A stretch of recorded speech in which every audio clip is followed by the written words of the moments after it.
Friends let's start the lecture. इसमें लोग देखिए अपना लेक्चर नंबर 2 है। इसमें लोग ये देखने वाले हैं डीएनए पैकेजिंग। डीएनए पैकेजिंग हमारे दो बुक में दो ऑर्गेनिज्म में दिए हुए हैं। एक आपको प्रोकैरियोट्स में है, दूसरा अपना यूकैरियोट्स में है। ठीक है, दो टाइप के ऑर्गेनिज्म में। प्रोकैरियोट्स इतना पूछते नहीं एग्जाम में, यूकैरियोट्स मोस्ट कॉमन चांसेस रहता है पूछेंगे एग्जाम में। ठीक है, फिर भी आपको मैं यहाँ पे शॉर्ट्स में कुछ दोनों एक्सप्लेन कर दूंगा। ठीक है, सबसे पहली बात आपका ह्यूमन डीएनए जो होता है इट इज़, अच्छा डीएनए पैकेजिंग मतलब क्या है या फिर डीएनए पैकेजिंग करते क्यों है। बेसिक ये समझो कि आपका जो ह्यूमन लेंथ का, अगर मैं ह्यूमन डीएनए का अगर मैं लेंथ निकालूं तो कितना होता है ह्यूमन डीएनए का लेंथ, दैट इज 2.2 मीटर। अपना न्यूक्लियस का साइज कितना है, दैट इज 10⁻⁶ मीटर। अगर इसको हम लोग देखा जाए तो ये आपका कितना हो गया, 1 माइक्रोमीटर के आसपास हो गया। तो इतना बड़ा डीएनए हम लोग नॉर्मली अगर लेंथ के हिसाब से अगर रखेंगे तो इसके अंदर आ सकता है क्या, नहीं आ पाएगा। ठीक है, तो इसके लिए हमको क्या करना पड़ता है कि डीएनए को क्या करना पड़ता है, पैकेज करना पड़ता है, मतलब पैक करना पड़ता है। ठीक है, तो पैक करके हम लोग क्या करेंगे, उसको डीएनए को न्यूक्लियस में पुट कर देंगे। ठीक है, ये बेसिक आपका इन्फॉर्मेशन है, दैट इज डीएनए पैकेजिंग के अबाउट। ठीक है, let's start with the lecture packaging in the prokaryotes. ठीक है, बैक्टीरिया का डीएनए हम लोग ये फाउंड किया गया कि लेंथ उसका कितना था, 1100 माइक्रोमीटर। ठीक है, बैक्टीरिया में क्या बोलते हैं आपको मालूम है कि भाई प्रॉपर न्यूक्लियस नहीं होता उनके अंदर, न्यूक्लियर मेम्ब्रेन भी ठीक से नहीं होते। ठीक है, न्यूक्लियस लाइक स्ट्रक्चर होता है, उसको बोलते हैं न्यूक्लियोइड। ठीक है, ये सब बेसिक इन्फॉर्मेशन है।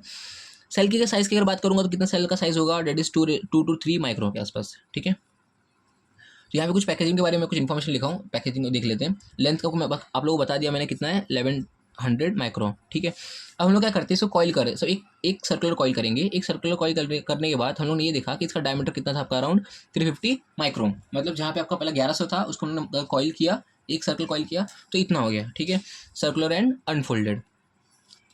अच्छा, इसको क्या किए फर्दर और हम लोग कॉइल किए तो और यहाँ पे लूप लाइक स्ट्रक्चर बना। और लूप लाइक स्ट्रक्चर देखो जितना कॉइल करोगे उतना छोटा होता जाएगा। ठीक है, तो और मतलब कॉइल किया तो आपको यहाँ पे कितना कितना देखने मिला, डायमीटर 50 माइक्रोमीटर डायमीटर। लेकिन इसको हम लोग ये देखा कि आपको यहाँ पे 40 से 50 लूप देखने मिलते थे। ये जो दिख रहा है ना, इसको बोलते हैं लूप।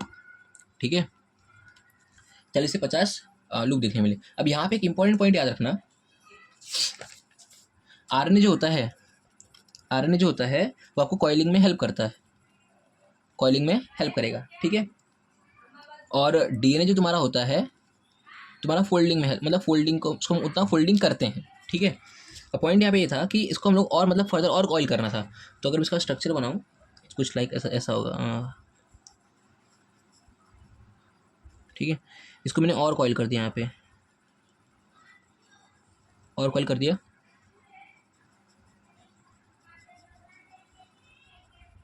ठीक है, और कॉइल करने के बाद इसका अगर डायमीटर मैंने देखा तो कितना डायमीटर था, कुछ अराउंड 2 माइक्रो के आसपास। तो अगर इसको बोलूँगा कितना आपका सुपर कॉइल्ड है, सुपर कॉइल्ड पहला पॉइंट। सेकेंड पॉइंट क्या था आपका, फोल्डेड था, FOLDED फोल्डेड। ठीक है, अभी मैंने यहाँ पे क्या बोला कि आरएनए क्या करता है, हल्का कॉइलिंग में हेल्प करता है। डीएनए तुम्हारा किस हेल्प करता है, फोल्डिंग, मतलब डीएनए को क्या करना है, फोल्डिंग करना है। ठीक है, अगर मैं यहाँ पे अगर पुट करता हूँ, आपका ऐसा डायग्राम दिया आपके टेक्स्ट बुक में, अगर यहाँ पे मैं पुट करता हूँ that is DNS digesting enzyme. तो यहाँ पर एक स्ट्रक्चर बनता है, आप यहाँ पे देख लेना, मैं को दिखाता हूँ। पार्शियली आपको जो बनेगा उसके बाद स्ट्रक्चर क्या बनता है, पार्शियली अनफोल्डिंग। सिंपल सी बात है ना, डीएनए फोल्ड कर रहे थे, अब डीएनए को डाइजेस्ट कर दो तो मतलब पार्शियली अनफोल्डेड आपका मिलेगा ना, पार्शियली अनफोल्डेड क्रोमोसोम।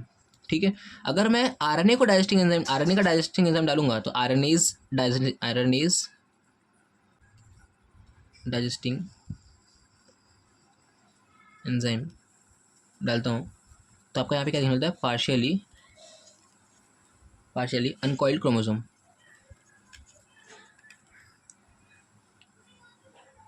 ठीक है, ये अपना होगा at least DNA packaging in prokaryotes. Next हम देखेंगे कि डीएनए पैकेजिंग इन यूकैरियोट्स। ठीक है, इसमें क्या है, packaging in eukaryotes, nuclear membrane present होते हैं। सिंपल सी बात है, यूकैरियोट्स की अगर बात करेंगे हम लोग तो यूकैरियोट्स में न्यूक्लियर मेम्ब्रेन प्रेजेंट होता है। ठीक है, न्यूक्लियस प्रेजेंट रहेगा, क्रोमोसोम प्रेजेंट होते हैं and all in present in nucleus. ठीक है, अब ये तुम्हारा क्या है, डीएनए है। डीएनए क्या बोलते हैं इसको, मैं ऐसा सिंगल वायर लाइक रिप्रेजेंट करूंगा तो आप समझ जाना कि भाई आपका ये डीएनए है। ठीक है, यहाँ पे आपका एक प्रोटीन होता है जो हमको मतलब रिक्वायरमेंट होता है आपको डीएनए पैकेजिंग के लिए, that is called histone protein. ठीक है, पहला पॉइंट ये। दूसरा पॉइंट ये कि आपका डीएनए जो होता है it is negative charge. DNA के पास क्या होता है, निगेटिव चार्ज होता है। हिस्टोन के पास क्या होता है, पॉजिटिव चार्ज होता है। ठीक है, histone is made up of, आपका एग्जाम में क्वेश्चन पूछ सकते हैं, histone is made up of 2 amino acids that is lysine and arginine. ठीक है, ये लाइसिन एंड आर्जिनिन क्या आपका बेसिक अमीनो एसिड है। ठीक है, अब होता क्या है कि इसको हम लोग ऐसा 8 हिस्टोन मतलब प्रोटीन लेते हैं which leads to formation of, ये आपको कट किया मैंने, दैट इज 8 आपके मतलब ऐसा राउंडेड सर्कल्स होंगे, एक इसके पीछे होगा, एक इसके पीछे होगा, एक इसके पीछे, एक इसके पीछे, ठीक है। तो यहाँ पे जो स्ट्रक्चर जो बनता है उसको हम बोलते हैं हिस्टोन ऑक्टामर। क्या बोलेंगे? Histone octamer. अब यहाँ पे क्या होगा कि जैसे ही तुम्हारा ये जो डीएनए है इसके अराउंड जो कॉइल करता है, मैं स्ट्रक्चर बना रहा हूँ, लेट ये दोनों कंबाइन किए तो आपका ये बना, ठीक है। इसके बाद आपका क्या होगा, जब डीएनए इसके आसपास कंबाइन करेगा, फॉर एग्जांपल ये आपका हिस्टोन ऑक्टामर हो गया, ठीक है। डीएनए इसके आसपास क्या हुआ, कॉइल हुआ, ठीक है। इसको बोलते हैं न्यूक्लियोसोम। क्या बोलेंगे? न्यूक्लियोसोम, ठीक है। ऐसे आपका मतलब स्ट्रक्चर बनता था, ऐसा क्रोमोसोम हो गया। जैसे आपको अगर स्ट्रक्चर दिखाता हूँ मैं, न्यूक्लियोसोम बन गया ना ऐसा, फिर आपके 4 क्रोमोसोम, सॉरी ये न्यूक्लियोसोम, कॉइल हुआ, फिर आपको वापस से यहाँ पे, फिर वापस से, ठीक है। ऐसा कुछ स्ट्रक्चर बनता था। तो अब ये स्ट्रक्चर जो बना इसको बोलते हैं बीड ऑन स्ट्रिंग क्रोमोसोम। क्या बोलेंगे?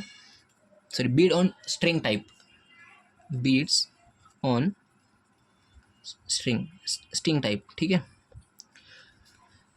अब पॉइंट ये था कि ऐसे 6 तुम्हारे जो न्यूक्लियोसोम्स थे वो तुम्हारे एक तुम्हारा ऐसा जिसका लेंथ बना देते थे, जिसकी वजह से वो तुम्हारा और फर्दर कॉइल होता था। और अगर फर्दर कॉइल होने के बाद उसका स्ट्रक्चर कैसा बनता था, इट इज़ लाइक, मतलब इसको 6 न्यूक्लियोसोम मतलब कंबाइन करते थे, 6 न्यूक्लियोसोम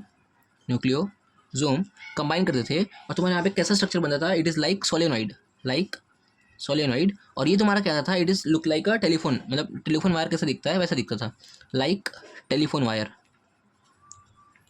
टेलीफोन वायर। ये अगर इसको हम फर्दर कॉइल करते थे, फर्दर कॉइल करते थे, ठीक है, तो इसका स्ट्रक्चर क्या बनता था तुम्हारा, क्रोमैटिन। क्या बनता था? क्रोमैटिन, ठीक है। क्रोमैटिन से आपका फर्दर क्या बनेगा? अच्छा, इसका ये कितना डायमीटर कितना था, कुछ अराउंड 30 नैनोमीटर बोल दो, या फिर 300 एंगस्ट्रॉम बोल दो, ठीक है। क्रोमैटिन से फर्दर तुम्हारा क्या बनता था, क्रोमैटिन फाइबर। क्रोमैटिन फाइबर से तुम्हारा क्या बनेगा, क्रोमोसोम बनेगा, ठीक है। यहाँ पे स्ट्रक्चर दिखा देता हूँ मैं पीछे, एक मिनट। ये आपका था बीड ऑन स्ट्रिंग स्ट्रक्चर, ठीक है। यहाँ पे कॉइल हुआ, बीड ऑन स्ट्रिंग स्ट्रक्चर बना, समझ लो ऐसा 6 बनेगा, ऐसा बना। फिर आपका वापस यहाँ पे क्या आएगा, और कंबाइन होंगे वो, मतलब और कॉइल्ड होगा। ये तुम्हारा क्या बनेगा, क्रोमैटिन। क्रोमैटिन फर्दर कॉइल होगा तो आपके यहाँ पे क्या बनेगा, क्रोमोसोम। क्या बनेगा,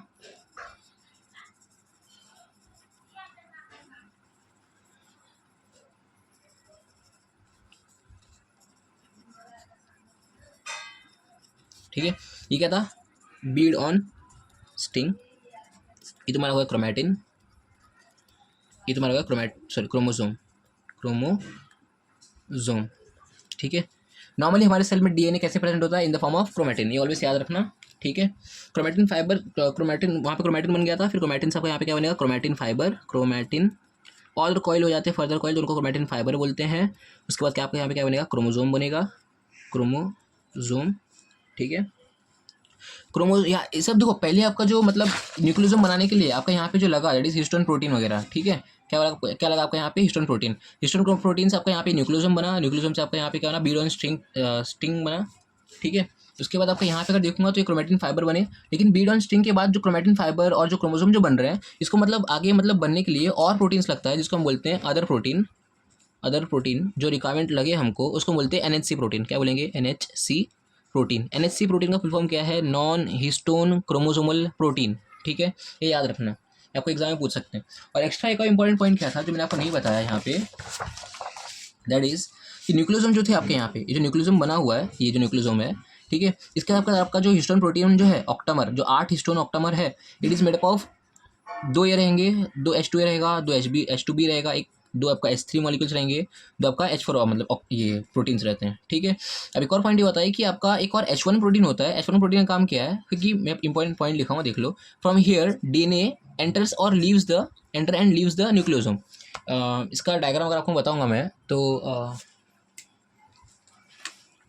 आपके एनसीईआरटी आपके टेक्स्ट बुक में देख लो, एक मिनट वो दिखाता हूँ मैं।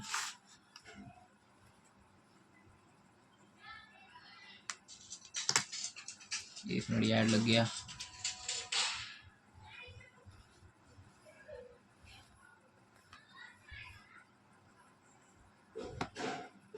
एक मिनट, देखो एक तो आप पहला ये देख लेना प्रोकैरियोट्स का स्ट्रक्चर, प्रोकैरियोट्स का डीएनए का लास्ट में ऐसा क्लीव्ड होता है, ठीक है। पार्शियल डीएनए को डाइजेस्ट किया था, ठीक है, डीएनए को, और आरएनए को डाइजेस्ट किया था यहाँ पे, ठीक है। अच्छा मैंने यहाँ पे कुछ गड़बड़ लिखा है, रुको बताता हूँ, गड़बड़ नहीं, ठीक है रुको।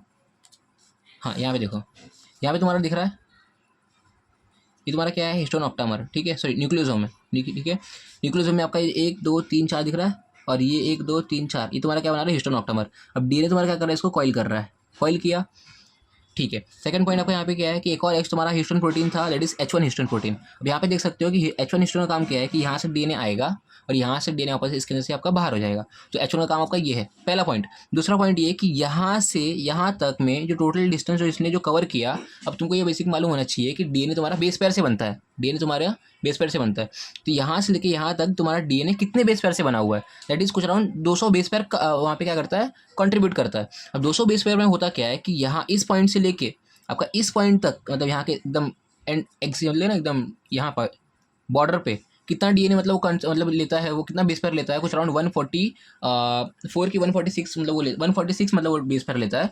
और अगर मैं इसकी बात करूँ, यहाँ पर जो एक्स्ट्रा जो डीएनए है, जो एक्स्ट्रा डीएनए मतलब यूज हो रहा है, कुछ अराउंड यहाँ पे 54 आपको मतलब बेस पेयर्स लगते हैं। तो आपको एग्जाम में यहाँ पे पूछेंगे कि जो कनेक्टर पार्ट होता है यहाँ पे, ये वाला पार्ट और ये वाला पार्ट, उसमें तुम्हारे कितने बेस पेयर होते हैं, और जो तुम्हारे डीएनए जो तुम्हारा जो न्यूक्लियोसोम को जो मतलब जो हिस्टोन ऑक्टामर को जो मतलब कवर करता है, तो उसके लिए आपके यहाँ पे कितने बेस पेयर लगते हैं, तो 146 बेस पेयर लगते हैं, ये पूछ सकते हैं एग्जाम में, ठीक है। तो याद रखना, यहाँ पे लिखता हूँ मैं, ठीक है। न्यूक्लियोसोम है 200 बेस पेयर से बना होता है, जिसमें से आपका 146 जो होता है वो डीएनए के अराउंड होता है, अराउंड डीएनए, ठीक है, अराउंड डीएनए। और जो 54 जो तुम्हारे बेस पेयर्स होते हैं, ठीक है, वो तुम्हारा क्या करता है, कनेक्टिंग टू न्यूक्लियोसोम,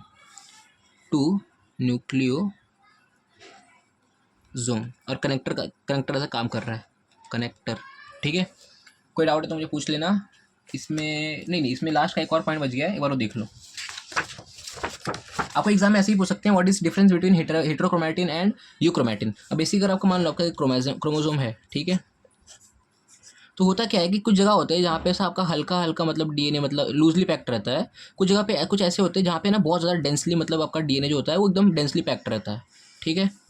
तो जो डेंसली पैक्ड एरिया है दैट इज कॉल्ड हेटेरोक्रोमैटिन, और जो आपका लाइटली पैक्ड एरिया है उसको बोलते हैं यूक्रोमैटिन। तो आपका ये क्या है, कंडेंस्ड डीएनए है, कंडेंस्ड डीएनए। यहाँ पे वो क्या रहता है, नॉन कंडेंस्ड डीएनए, ठीक है।